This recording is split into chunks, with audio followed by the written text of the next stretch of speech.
This program is sponsored by Sue Minahan. Welcome to Talk Cosmos, the show where Sue Rose Minahan and her panel of guests bring you insightful conversations to awaken consciousness for soul growth. Come journey with us through astrology's energetic cycles and get ready to understand your path in the cosmic roots of the stars.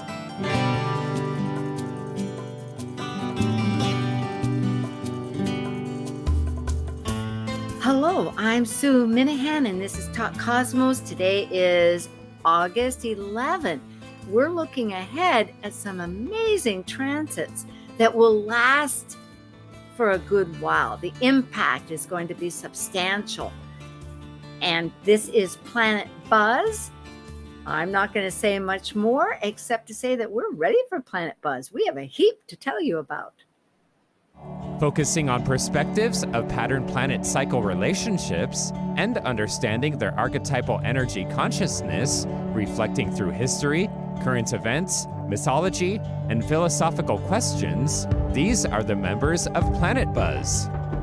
I'm Sue Rose Minahan, founder of Talk Cosmos since 2018. I'm an evolutionary astrologer, consultant, speaker, writer, vibrational astrology student, Dwarf Planet University graduate, Kepler Astrology Toastmasters Club charter member.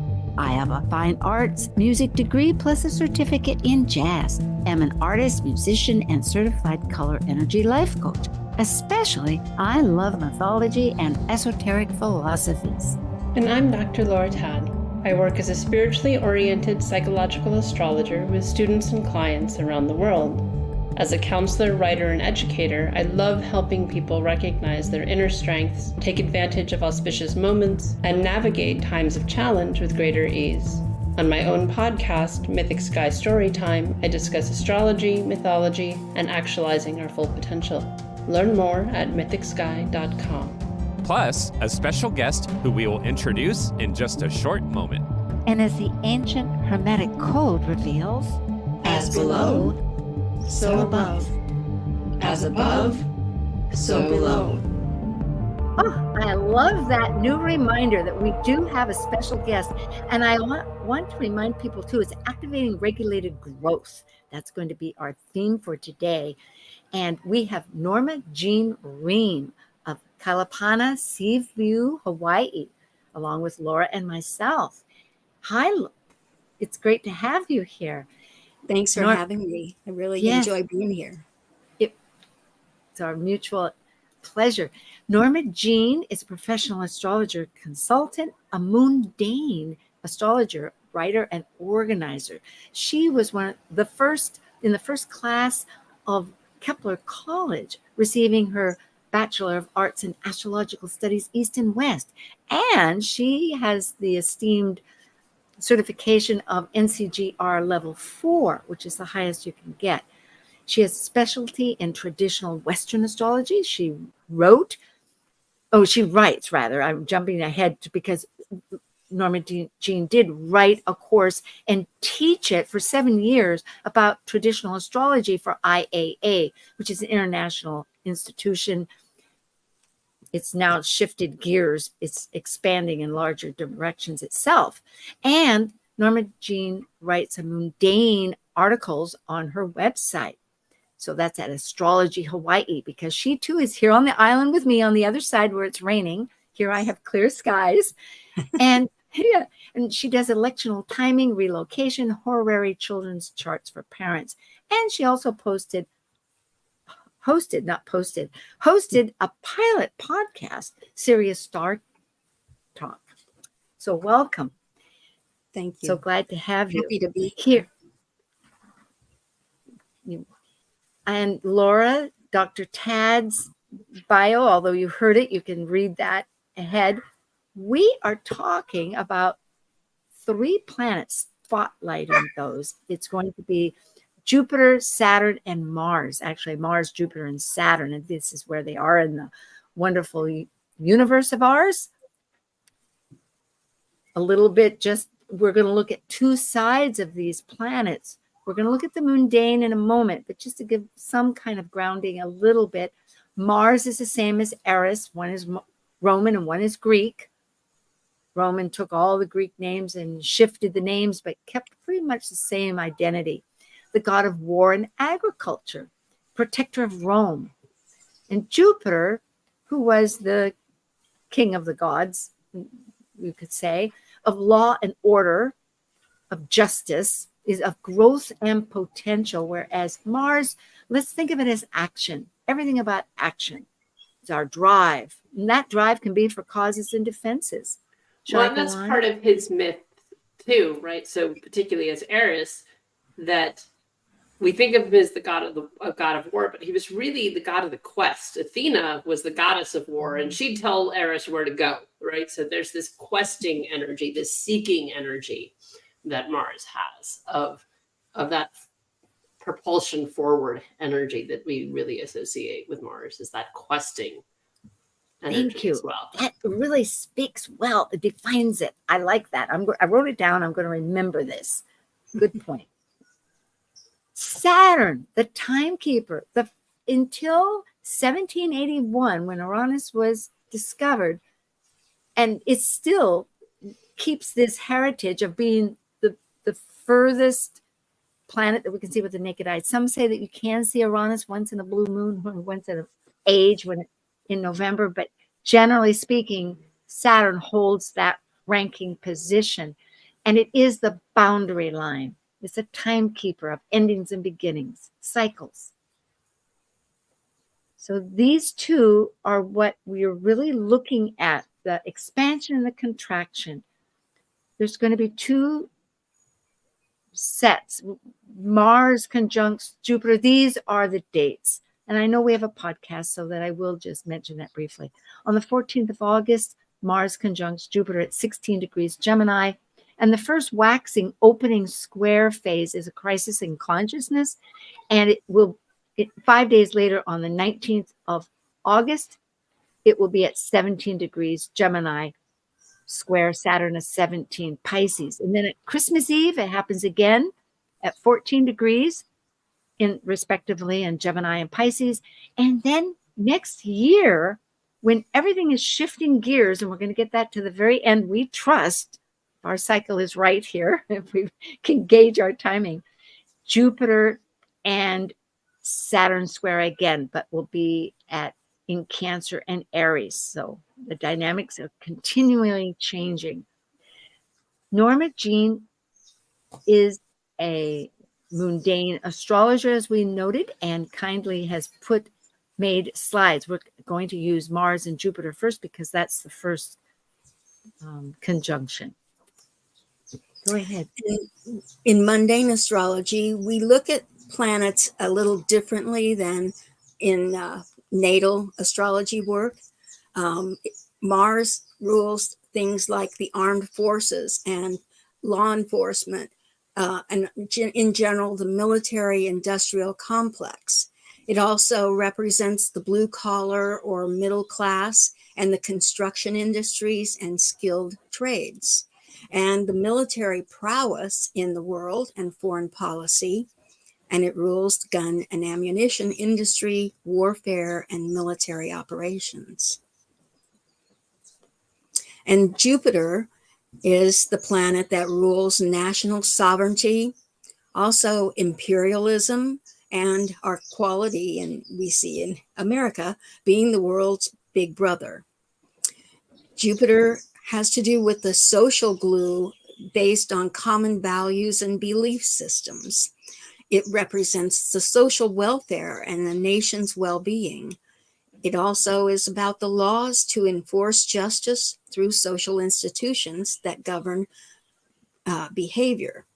And the Supreme Court is the ultimate authority.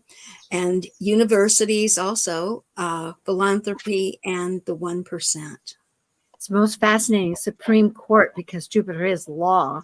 And yes, that's such a potent time here. And Laura, if you had comments you wanted to make, I don't mean to skip over it. If you I think the thoughts I've had make more sense once we get to Saturn in terms of some of the Here we go. These planets will all be in communication with each other is the language, how I'm explaining aspects to clients these days. It's the nature of the conversation that the planets are having with each other. That's right. So yes, Beautiful.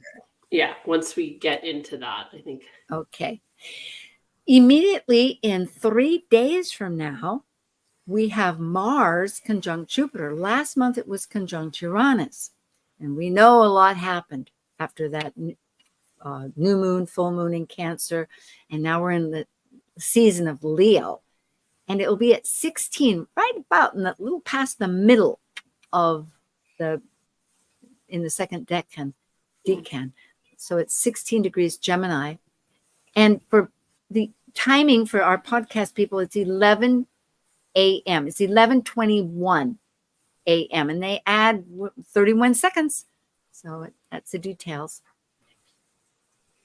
It's a powerful, in its own right, it's powerful. And it's important to know because Mars remains in orb with Jupiter. So essentially, although we're focusing on Jupiter square Saturn, rightfully so, because this is since the 2020 conjunction, which we'll go into a little bit later too.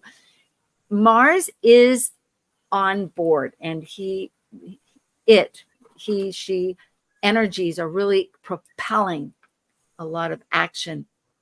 And it's in a great T square, meaning that's more action with our emotional philosophies, you could say, and our directions that we're going. But perhaps we should talk about that yod with Mercury. I mean, there's so much in this chart, like I don't even know. I mean, I think the Mercury gets, in addition to there being a yod going on, Mercury is governing this conjunction, right? Because it's happening in Gemini. So you can't ignore that Mercury, because the Gemini piece, right? I mean, in some ways, I'm so glad if we're going to have this alignment that it's happening with Mars and Gemini, because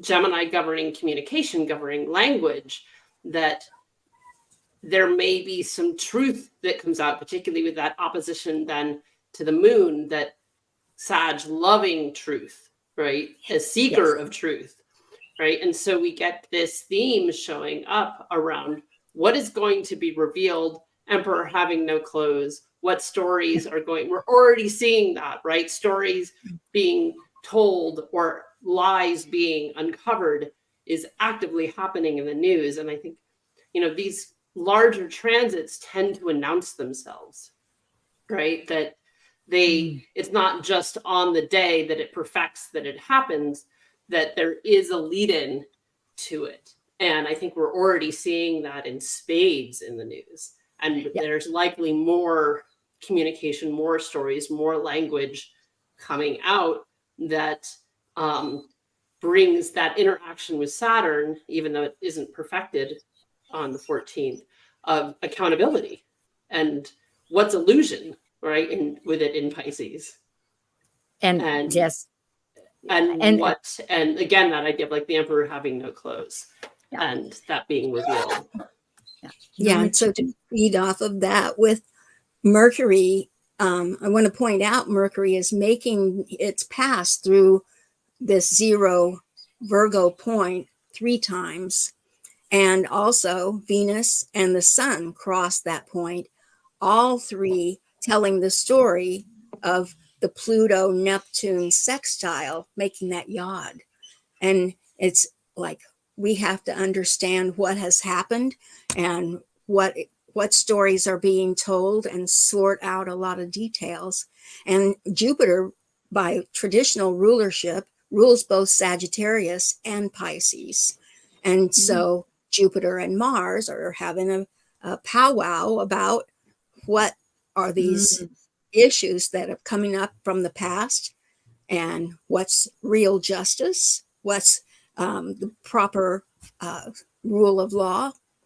So we have some very interesting dialogue, as you say, going on. You also brought up in other conversation, Norma Jean, that Mercury, because it goes back to 17 degrees, no, 21. Not 17, 21 degrees Leo, but that 17 degrees, what was this that you were saying about Kamala? Oh, it was. Kamala's Mars is 21 Leo. and her ascendant is 24 Gemini. So Mars will cross her ascendant on the 28th as Mercury turns stationary direct.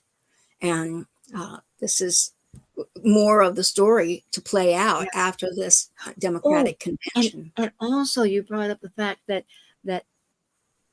Trump was officially given the Republican nomination when it was at 21 degrees Leo. Yes. So the on July 17th. That's right. That's when the 17 was. Yeah. So it'll be a powerful time. It's a big kickoff, like a power keg. That's and I love that idea that they're negotiating here, and both facts that is seeker, again, that seeking energy. So more information helps build the right belief system. It tears it down, it rebuilds it. And we have two stories going on. We've got the Democrat, Republican, and two big stories about the duality. People. There you go. Duality. This Gemini that can be representing duality in that case. Although, well, let's go on to the next chart. We're okay with that, both of you? Okay. Sure. I noticed that there were these really strong action, and we've covered part of it. There's that Thor's hammer, which is sesquiquadrate 135 degrees, which is a square and a half extra action orientation. And Pluto, let's see, what is it? Oh, and then there's also other sesquiquadrates, Pluto and Mars in that conjunction there that they're having.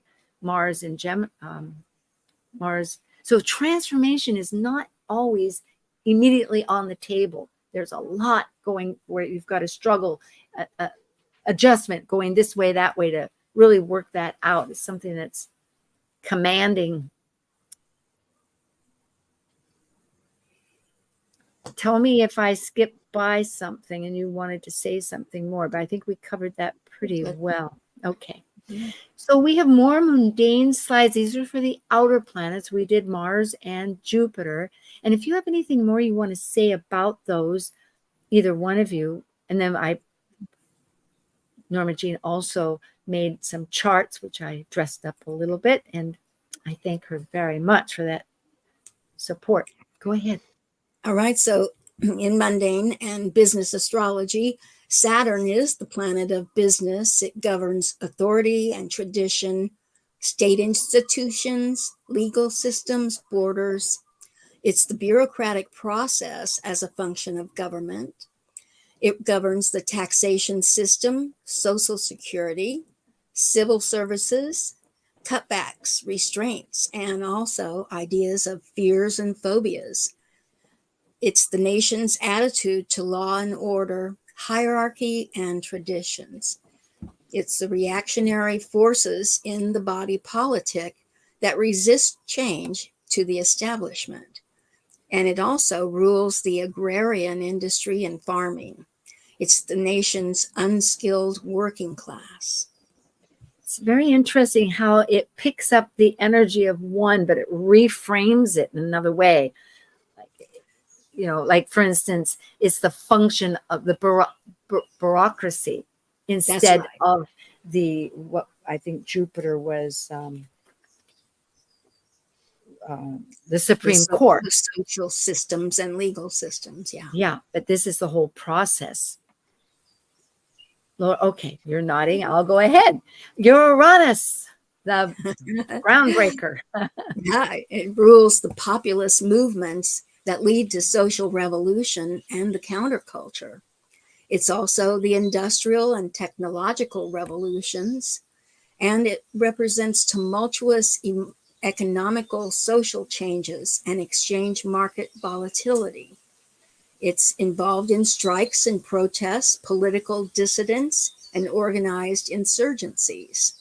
Uranus is the heavy industry that is capital intensive, like steel mining, oil refining, and industrial machinery and mass transit. And it rules information technology and the robotics industry.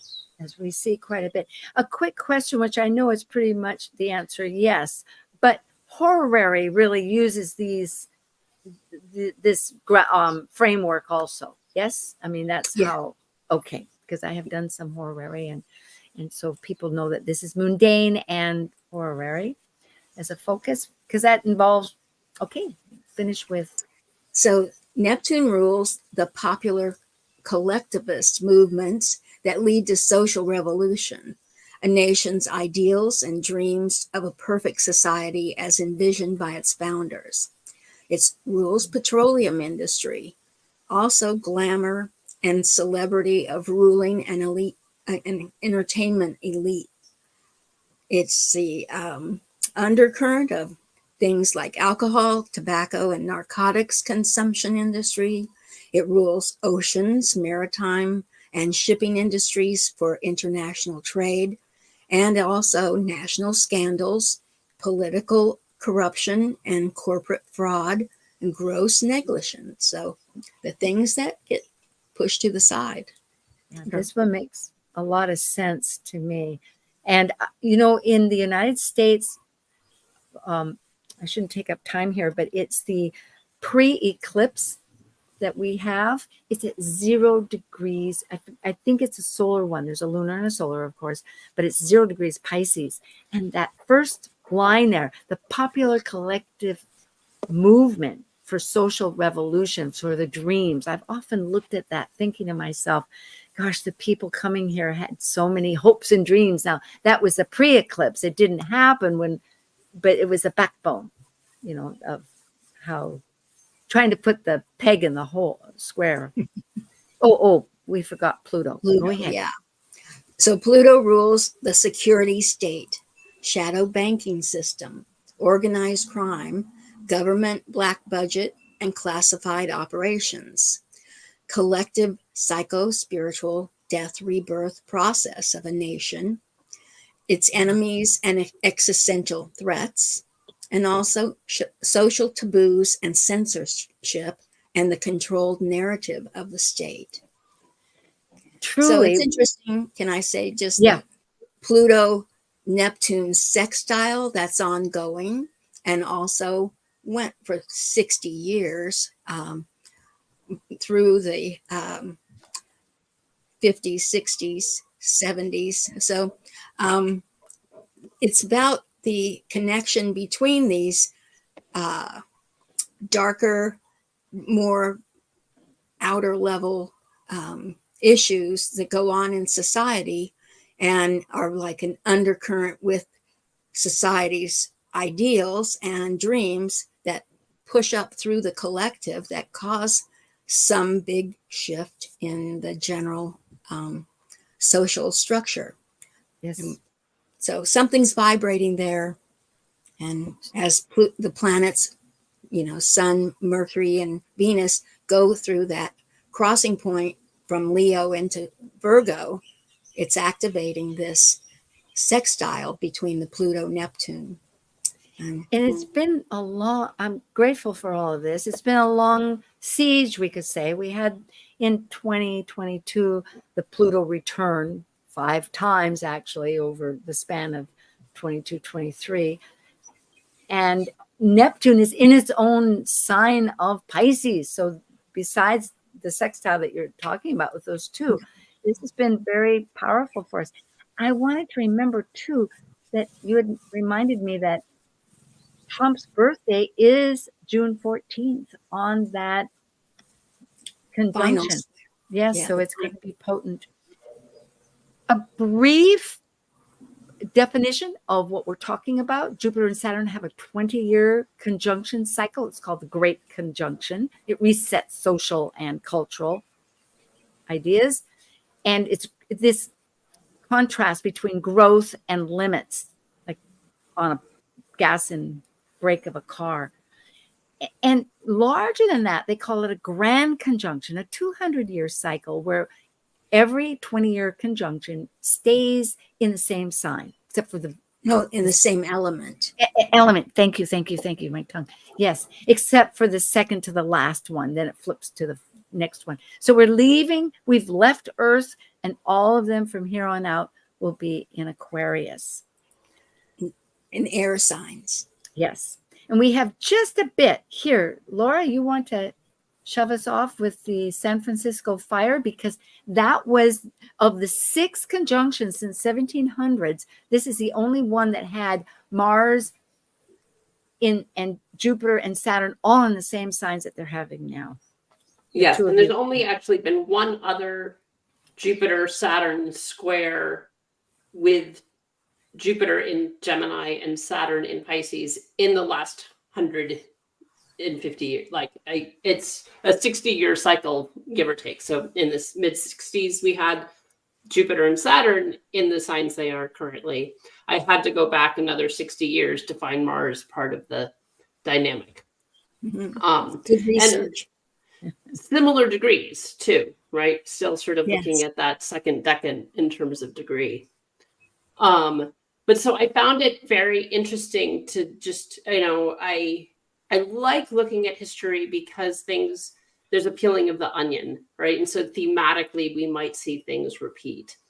And one of the things that, and your slide about San Francisco, Saturn is actually the City Hall of San Francisco. But that what I found interesting, because the huge earthquake in San Francisco in 1906, there was also the one in the 80s, Loma Prieta, that pancaked the Bay Bridge. But this was, I believe it was April 18th. yeah. And in the 80s, that was the other huge one in San Francisco. But the one in 1906 is particularly significant because what did the most damage was fire. To the city. The earthquake was huge, but then huge amounts of the city burned. But the largest part of the city that was damaged is what's now the financial district, which is all filled. And I thought that was very archetypally perfect representation of this Saturn in Pisces, where you had the bay went further into the city. North Beach in San Francisco used to be on the beach. It's now several blocks away from the coast because it was filled in. And so you get this Saturn over water of Pisces, right, is this area that was the most damaged, and how it shifted the city pretty dramatically. And it shifted how people were in the city. It moved a lot of people out of San Francisco into the East Bay. So it shifted commerce in some ways. It shifted where communities were living, which is part of that Gemini energy. And so just seeing, what we talk about, how we think there was such a large, and still is in that part of the city, an international part of the city. And so part of that Gemini multilingual part of the city being so impacted by that event. And so what is the language we use, the inclusivity of the shifting that's happening, that Jupiter is that big picture. And so what's the big story, and who's getting to talk, and even what languages are we, in a broad, like a multilingual approach to transition and transformation. And that could be multicultural too, right? And so we're seeing that with what does it mean to be biracial, right? That's being part of the conversation, and how one identifies. Right. And so that being potentially a much larger conversation than just the election in the States. Yeah. Norma, thank you. I love that focus of who's talking and the many voices of culture. And I think, Norma Jean, you had a couple of thoughts too, and then we're going to sign off. Because visually, the opposition between Neptune and Uranus at the midheaven are very illustrative of being trapped. All the other planets are contained in that opposition. So that's a very obvious bull type of chart. And we also could see that Pluto is about just under 15, just maybe 16 degrees between Pluto and Neptune. So this was still part of their opening separation from their conjunction. And a lot of change in the country and, just in general in the world. This was beginning of industrial complex, industry. I think there were, you had mentioned 5,000 people that were displaced, 50. that were homeless. 50,000. Enormous. Well, Yeah. Looking at history does have seed points. And rather, just to let our audience know, I think it's been said, but just in recap, it's really the question of realizing that there's abundant change. And in change, there's a mixing. There's new opportunities. There's new areas to move to. It's not an easy change always, but there is movement. We're going to be back. Keep with us. This is Planet Buzz with activating regulated growth. That's the goal here with Dr. Tad and Norma Jean Ream. Myself. Be right back. Thanks.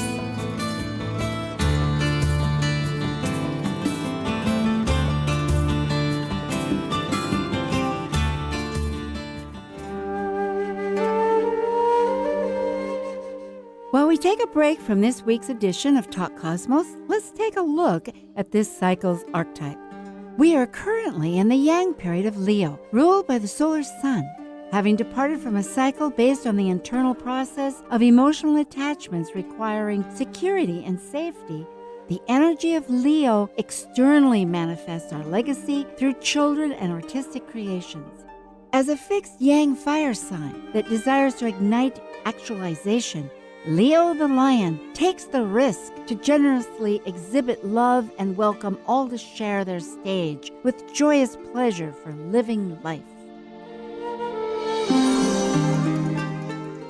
This is Martha Norwalk. Every Sunday morning, beginning at 9 a.m., thanks in part to the Ananda Institute of Living Yoga, we cover the world of animals. This week, August 18th, it's Behavior Training and Healing Sunday with me, and talk with your human or animal loved ones on this side or the other, personal awareness coaching, and intuitive readings with Natasha Venter. Hope you can join us and plan to call in with your questions for either one of us or a personal reading with Natasha.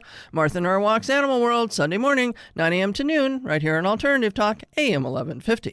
Talk Cosmos brings insightful conversations to awaken consciousness for the soul growth with hour-long programs every Sunday at 1 p.m. Pacific on KKNW. Talk Cosmos weekly programs are also available to watch live on the Talk Cosmos YouTube channel and Facebook page. While you're there, make sure you click the like and subscribe buttons so you get the full Talk Cosmos experience. Or if you'd rather listen to the show archives with audio only, the entire podcast collection since 2018 is available on most podcast carriers. And to find out about upcoming programs, sign up for the newsletter at talkcosmos.com. So grab your coffee, tea, or kombucha and enjoy the show.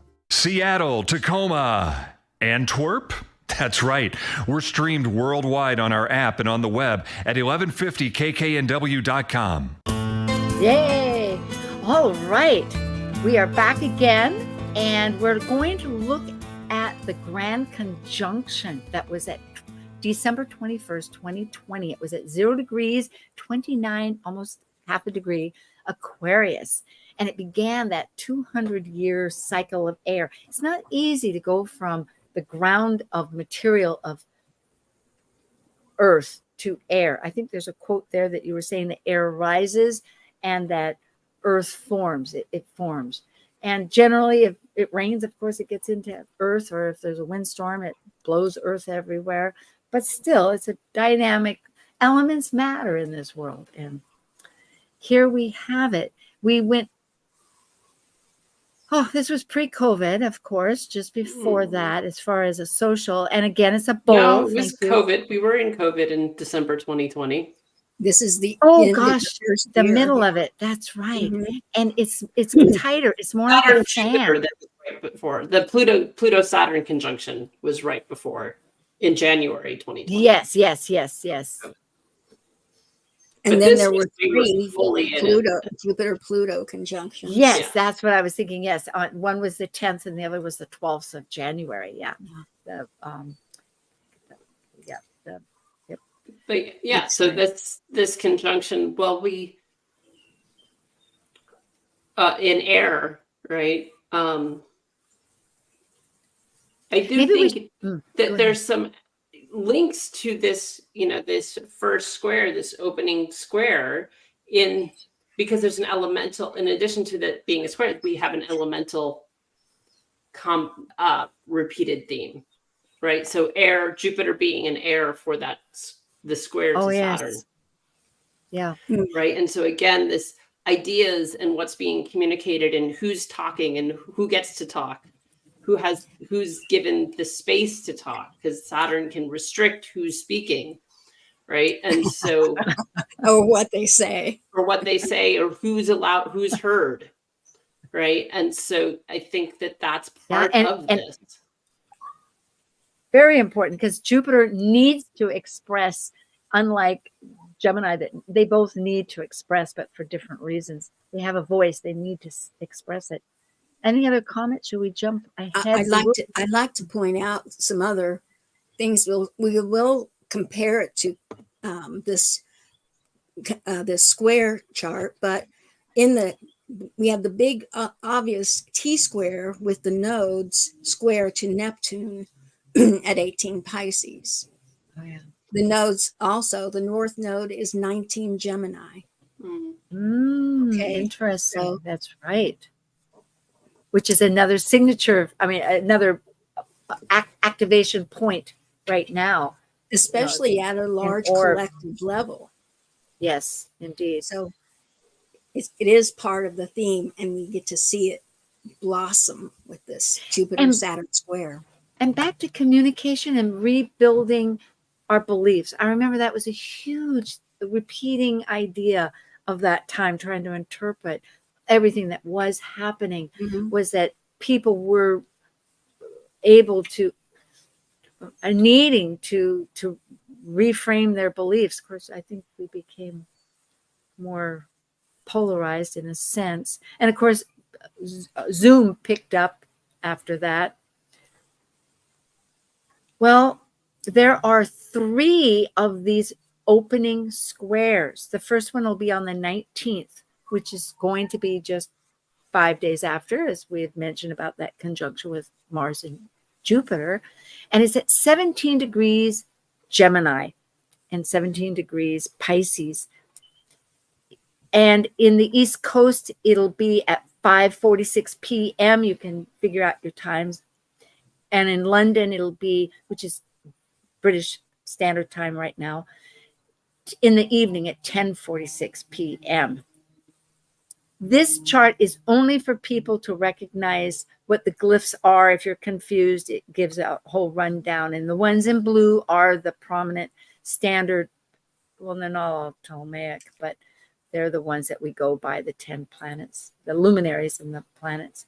So let's get to the meat of the heart. Actually, before this, I'm going to jump ahead because we're going to do those 2. Oh boy, we do have a lot. We're going to have a lot. You're right. Okay, we'll go with it. The National Convention, which is on the same day as this square exacts, is going to be 8 hours different. And we have it for Chicago. So we're going to do bi-wheels also, but the arrows show where the actual planets are located. And there are good 2 T-squares right off the bat. And it'll still be going on, I'm assuming. Like these conventions, it's the first day of several days. And it's usually all day long. So at 4 on into the 45 night. p.m., they're still going to be talking. So then we get this Jupiter conjunct the midheaven during the end of the first day of the convention. So that will probably be the last person to talk for the night may be a really interesting lecture and a really interesting speech that's given. Because that will be given under that as that perfects. Yeah. Wow. So we have also Uranus square Mercury Sun. And it's a full moon progressing to fullness on that night. All of that is very exciting and emotional. The opposition of Venus and Saturn another factor there. That it is like, the arrival of the first true possibility of having a woman president. Mm-hmm. It's a big topic. Yeah. Indeed, absolutely. Yep. Jupiter and forceful thinking of, but this fact that it's it will be a full moon too. And Mhm. with Venus on the ascendant there, it might be a woman that speaks in the evening that's a heavy hitter. Well, and that right, because Venus that's bringing the feminine is- forward in a really big way. and it is the degree of Kamala's own Venus. Yeah. Oh, good. This is a bi-wheel. The inner is of the 2020 Jupiter Saturn conjunction, 21st of December. And then on the outside is this chart that we're just looking at, which will be on. Do I have the? It should be the 19th. Pardon me. It is. Yeah. Oh, okay. But in my little thing here, it's a night. It should have been August 19th. Yeah. And I've circled that Pluto is conjunct that at 0 degrees again, almost to the minute, within 14 minutes of the grand conjunction of Jupiter and Saturn back in 2020. And also this blue arrow is over here because the Pisces energies with both Neptunes transiting and natal for this chart are being aspected strongly. Natal in the 12th house of the 2020. So it's really behind secret doors, isn't it? And it is really coming out with lots of goodies. Well, if one of Pluto's jobs is to bring out the deeper truth, then we might be learning much more about the 2020 election. Because this actually, the Jupiter-Saturn conjunction was just after the time where I think the 14th of December was when the Electoral College did their vote. And then January 6th was the confirmation of the vote. And so obviously this is tied in election to election. Amazing. Laura, did you have a thought, or we'll go? Well, just looking at all of that, the Piscean theme and the 12th house theme. And so, yes, maybe some stuff coming to light. Also, this idea of the big, that higher purpose that's Pisces, that higher octave of Venus that we talk about, particularly in EA, right? Neptune being the higher octave of Venus, so divine love, right? That idea of what's things being bigger than ourselves and bigger than an individual election as well. What's the really big, the global impact, the big picture, the long-term impact on humanity. And that being part of this story is we are on sort of that tipping point of things that will have a century impact. Perhaps there's healing. I'm noticing here Mars is conjunct Chiron, the healer. And what takes healing is when we get away from our wounds and we realize how we can share those with other people and make it a growth process for everybody. So it's not all about me, but it's we. We shall wait and see. We have here Kamala Harris and the Democratic Convention, which is pretty powerful. Of course, we'll be going into this also next week. So I noticed that there is a Ceres return, which is fascinating. The Jupiter square Saturn is also potently opposite her Venus return. So she is going to be, regardless, a powerful day. I guess that'll be a week from now. We'll have to wait and see what happens. I will be on an airplane, so we'll see what that's like. Well, and off to Ireland, yes. Yeah. Uranus on her Jupiter is the biggest factor this year for her. It's her biggest ongoing transit. So that's another thing to be watching. And the full moon of this eclipse, this convention has the moon on 27 Aquarius, which is the national. It moon. is. Wow. So, Oh, yes. my goodness. And on her Saturn. Yeah. Well, we'll hope everybody can rock and roll with the changes. Just to remind people, we have Norma Jean Ream and she's at astrologyhawaii.com, and Dr. Laura Tad is at mythicsky.com. I'm at talkcosmos.com. And in about 20 seconds, I'm going to cut it down. If we could each share what's happening. I know that you're going to have a talk that's not yet on the table, but will be. That's right. I haven't posted a date yet, but I'm having a webinar on the election process and going into 2025. So I'll be posting more about that. In September. It'll be in September. So people should keep their eyes open and go to your site or email you. That'd be great. Yes, that's right. And Laura, I know this will be their 3rd year, and Yeah. it's on your site because I found this and made it up for you. But it is in wonderful Nicaragua, right on the beach with little turtles and everything. But maybe in 20 seconds, you can tell people how to reach you. So at mythicsky.com, it'll redirect you to my friend Michelle's site to register. She and I have been running this retreat together. We've done it 2 years. Well, this will be the 3rd that I've done it. She's been running retreats down there for a decade. And she's an amazing body worker and yoga teacher. She is building a retreat center down there as we speak. The yoga platform is now built. They were putting in skylights this week. So beautiful bamboo yoga platform that's enormous. That's right by the pool. The yoga platform, it's half a block from the beach. It's the beach where we hold it on Playa El Coco is by a turtle sanctuary. So at least once during the course of the week, there'll be a turtle release of letting the baby turtles release into the sea. Wow. And just tell us too, before we go, because I want so it's yoga and meditation and myth work. And I'll do some stuff around working with the moon because we'll be there for some important lunar cycles that this particular year. I sort of play based on what's going on in the sky, talk about that. You'll be able to see Venus. There's no light pollution there, so we'll see Venus set at night. Oh, gorgeous. And the myth work is so important. It's really transformational. I think that's, personally, I'm a fan of that. I would go down just to be with you.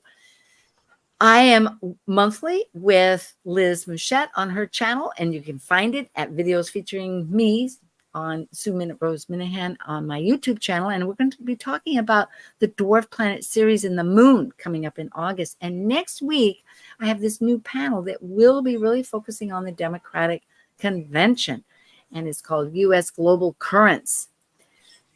Thank you to everybody for signing up and subscribing. We appreciate it, and thank you so much. What happened? Okay, things are happening fast.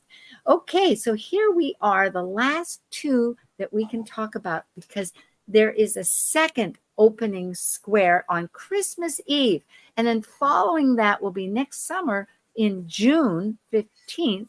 Everything will be in different signs. So let's begin with this for we have 7 minutes. So we can give about 3 minutes to this and maybe a little more time to the other. Well, I think we get just quickly what jumps up to me is that we get this repeated thing with Mercury, right? So now suddenly Mercury is part of a T-square. And so this idea, again, of communication, what's being said, who's being listened to, who gets the opportunity to speak, what ideas, whose philosophies are being heard and given the weight that they deserve because of that square to Saturn, right? Are they being taken seriously? Are people being listened to? Or are people, that there may be some challenge with that of people feeling like they're being taken seriously because of that square to Saturn that creates that T-square. Either side, a lot of people will have not be necessarily so happy with who was elected. So we'll all put on our critical thinking caps and go into Virgo, which is the polarity point of that T square, to break out of that questioning things and really looking at things, taking that critical Virgo eye that Virgo's so good at, to know what the truth really is. And I will jump in here just to note that Mars is retrograde. It's in its cycle in Leo. It'll go back to Virgo too. And it's opposing Pluto.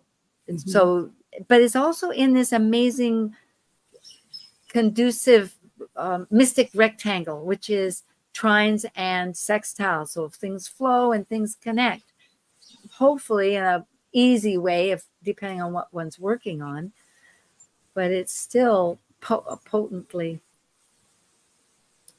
amazing. Yeah, well, I think that's one of the things to be like that idea where Mars can rush, right? So not rushing to judgment when we're trying to unpack things. Mars can be great for drive, but particularly with it retrograde, right? We have to redo with Mars retrograde. So going back over things we've already done is pretty common with Mars retrograde. Yeah. And being mindful to not rush to judgment, with that being part of this one. Norma Jean, did you have a thought here? Well, just to plug it in a little bit with the U.S. chart, the Sibley chart has 12 Sagittarius rising. So that puts this T-square across the axis of our, open enemies or political issues. And it still sort of gives the idea that things are unsettled, that we're still trying to decide perhaps what happened with the election. This is such a short time after the election. So similar to the 2020 chart. Well, the last chart, which we have time now to talk about, is on the 15th of June, 2025. I don't have a time, pardon me, folks, but it's the third opening Jupiter-Saturn square. However, Jupiter has recently, as of June 9th, gone into Cancer, and Saturn has ingressed to Aries, along with Neptune, meaning that's a very different cardinal square of action, more action than it was in the mutable squares that were happening, will be coming up, and in December. Mm-hmm. Along with that, in January, about the 21st or 20th, 19th, the lunar nodes shift, and they'll go into North Node Pisces and South Node Virgo. Yeah, I mean, it's a very, very different sky.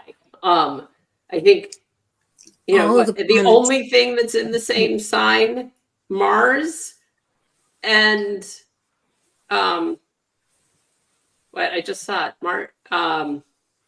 Pluto. So Mars. Well, no, Pluto's in Capricorn for part of it, right? Well, not for no. Pluto's not. No, I was going to add Pluto, but it's not.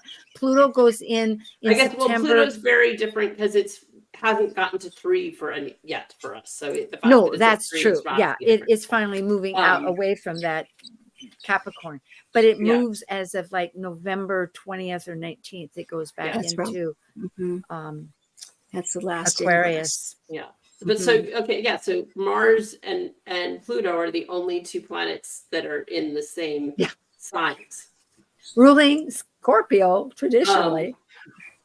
And so the whole sky has changed basically. That's right. And we don't see that very frequently, right? No. That all the outer planets are shifting, and it'll be really different. And it'll be a different world.